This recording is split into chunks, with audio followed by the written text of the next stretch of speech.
사랑합니다.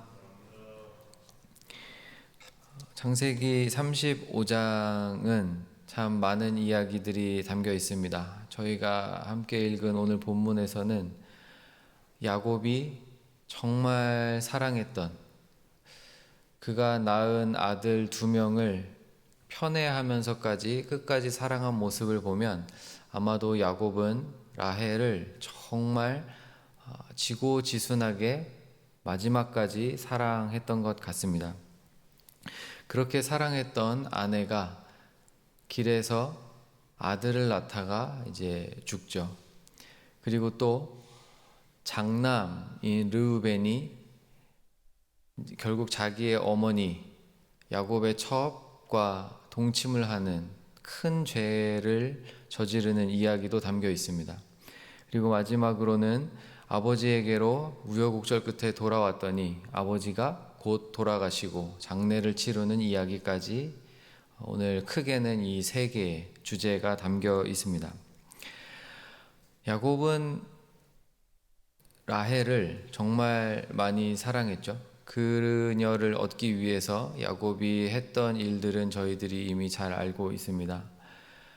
7년 그리고 또 7년을 일하고 그 뒤에도 큰 가족을 이루고 큰 부자가 되기까지 아마 야곱의 개인적인 삶에서 라헬은 큰 원동력이자 기둥이자 감정적인 어떤 버팀목이 되어 주었을 겁니다.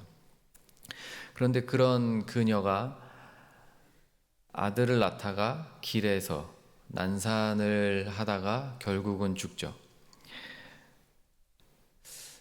자녀를 낳다가 아내가 소천을 하는 경우는 없어야 하는 일 아닙니까? 근데 이 일이 믿음의 가정에서, 그것도 이름이 발목을 잡아채는 야곱에서 하나님을 이긴 자라는 영광스러운 이름인 이스라엘이라는 인물의 집에서 벌어집니다. 만약에 이런 일이 성도의 집에서 일어났다면 저희는 이 부분을 놓고 어떻게 기도해야 하고, 이걸 어떻게 받아들여야 하고, 이걸 어떻게 가슴에 안고 살아갈 수 있을까요?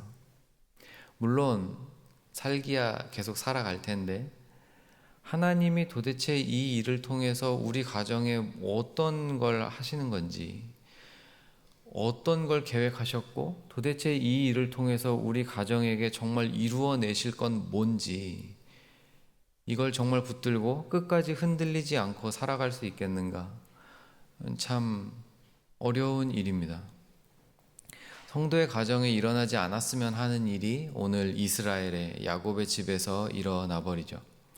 그래서 그의 아들 베냐민을 이제 낳다가 결국 이 라헬이 자신의 죽음을 직감하고 산모가 막 옆에서 힘주고 응원하지만, 아마 온 가족들이 응원했겠지만 결국은 죽음을 피하지 못하고 그 아들의 이름을 베노니라고 부릅니다. 슬픔의 아들이라는 뜻이죠. 그러나 야곱은 그 이름을 그대로 받아서 쓰지 않고 이름을 바꿔서 베냐민으로 부릅니다. 베냐민은 오른손의 아들, 힘의 아들이라는 의미입니다. 큰 슬픔이 있었지만, 그리고 그 슬픔을 피할 수 없었지만 그 마지막엔 그 슬픔의 아들을 오른손의 아들로 조금씩 바꿔가는 모습이 그래도 이야기의 끝에 보여요.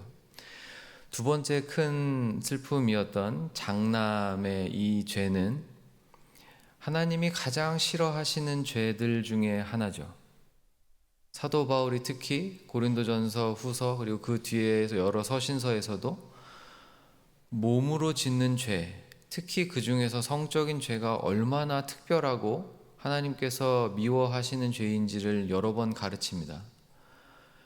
그 죄가 아들과 어머니가 서로 동침하는 이 일어나서는 안 되는 죄가 또 성도의 집에서 일어나는 거죠.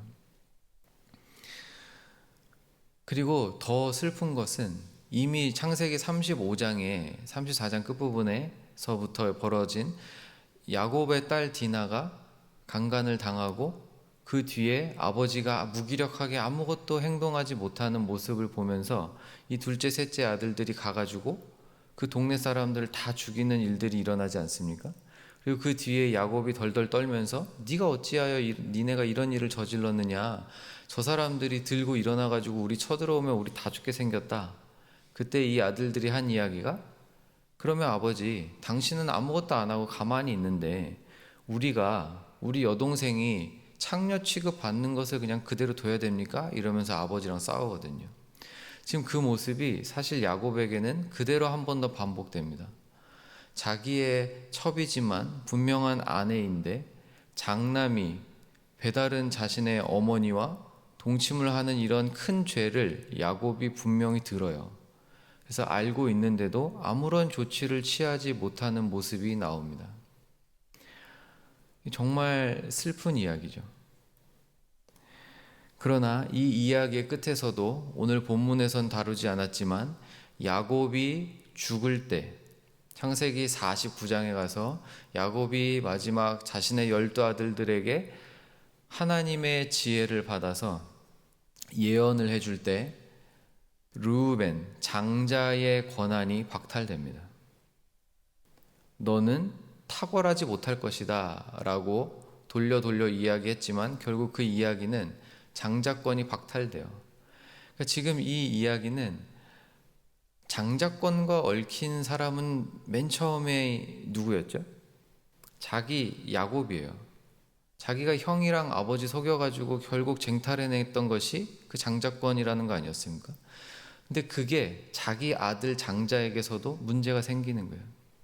그러니까 이것은 겉으로 보면 일어나서는 안 되는 음란한 죄고 일어나서는 안 되는 가정이 완전히 쪼개지고 박살나는 죄인데 그 이면에는 계속 무엇이 들어있냐면 하나님이 아브라함을 통해서 약속하신 너의 자녀가 하늘의 별처럼 바다의 모래처럼 많게 해주겠다, 그 가문이 이어지는 데 있어서 가정을 흔드는 사탄의 이야기와 가정을 지키시고 보호하시고 그 가정을 통해서 결국 다윗의 왕권을 만들어내시고 그 왕권의 마지막에 자신의 아들 예수 그리스도를 세우실, 구주를 세우실 이 맨 처음 이야기의 그 핵심, 맨 처음에 그 왕권이 시작되는 그 가정을 두고 벌어지는 싸움이 있는 거예요.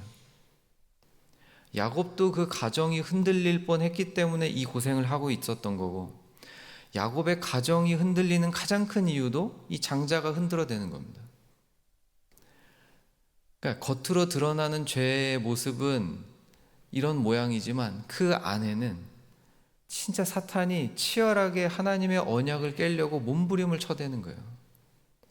이 이야기가 그대로 어디에서 다시 반복됩니까?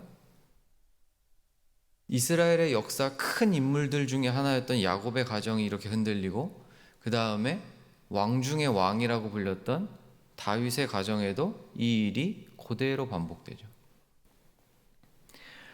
사랑하는 여러분, 사탄이 성도를 흔드는 방식은 변하지는 않습니다. 왜냐하면 사람이 똑같기 때문이에요.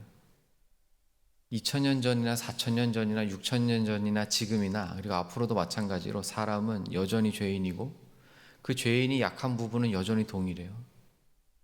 하나님이 직접 짝지으신 남녀로 만들어주신 이 성은 하나님이 주신 거예요. 아름다운 것인데 이 성에 흔들리고, 하나님과 돈을 겸하여 섬길 수 없다고 예수님이 직접 말씀하신, 하나님을 대체할 수 있을 것 같은 거의 유일한 것, 돈, 여전히 여기에 흔들리는 거예요.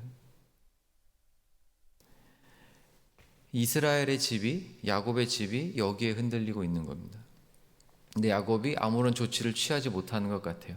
이것도 참 슬픈 이야기죠. 그러나 그 마지막의 끝에 가서는, 여기서 이 이야기가 끝나지 않고 창세기 49장에 가서는 죄를 반드시 심판하시는 모습으로, 그리고 장자의 이 권능이 결국은 유다에게로 이어지고 그리고 요셉에게로 이어집니다. 그래서 유다의 가문에서 사자가 나오고 그 사자가 사자인 동시에 어린 양이신 예수 그리스도가 유다의 가문에서 나오는 거예요. 이 깨어진 가정 그리고 흐트러지는 이 질서들을 하나님이 다시 바로 잡으심으로 다른 이야기의 끝을 만들어내십니다.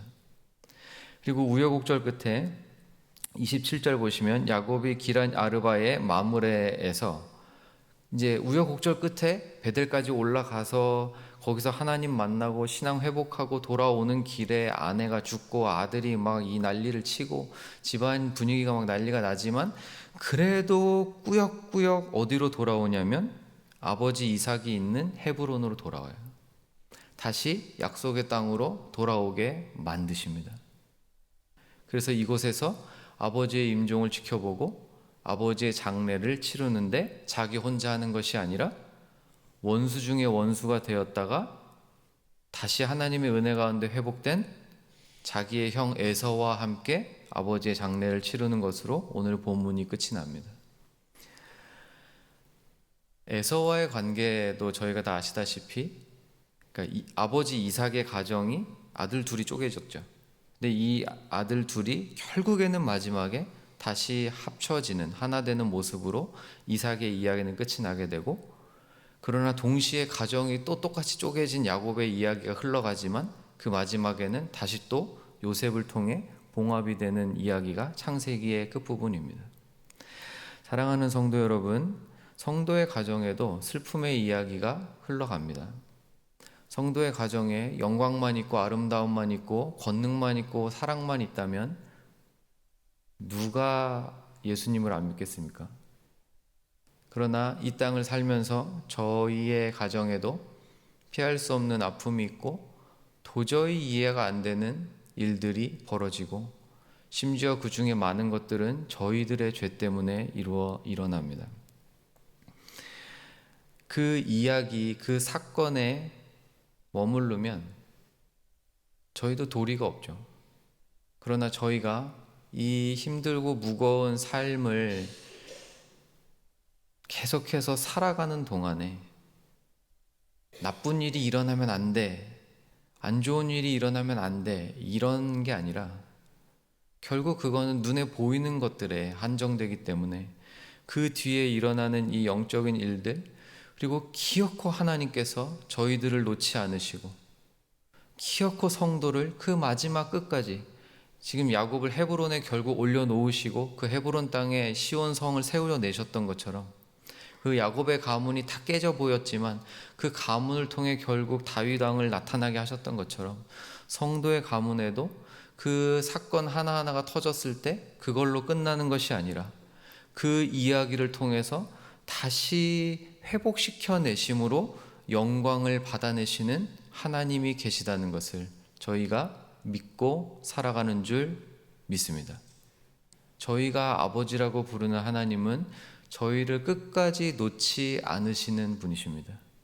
이것이 저희 안에 계시는 예수의 영이신 성령께서 우리와 항상 동행하시며 반드시 이루어내실 성령의 일이십니다. 그래서 저희가 이 땅에 사는 동안, 성도가 이 땅을 사는 동안 해야 될 첫 번째가 있다면 요한복음 15장 그 비유처럼 나는 포도나무요 너희는 가지니 나에게 붙어 있어라. 이것이 성도가 이 땅을 사는 거의 유일한 방법입니다. 오직 의인은 믿음으로 말미암아 살리라, 멋있는 말이 아니라 그것만이 살 길입니다. 간절히 바라기는 오늘 하루가 예수님과 더 들러붙게 되시는 하루가 되셨으면 좋겠습니다. 작은 일들, 큰 일들 오늘도 벌어질 텐데, 그리고 그런 일이 일어나지 않았으면 좋겠지만 슬픈 일이 혹시나 일어난다면 이 말씀으로 위로받으시고 이 말씀으로 다시 용기 얻으셔서 눈에 보이는 그 사건으로 끝나지 않는다, 이 일로 끝나는 거 아니다, 반드시 성령께서 이 일을 통해 영광을 받으실 것을 믿고 하나님과 조금 더 가까워지시는 저와 여러분이 되었으면 좋겠습니다.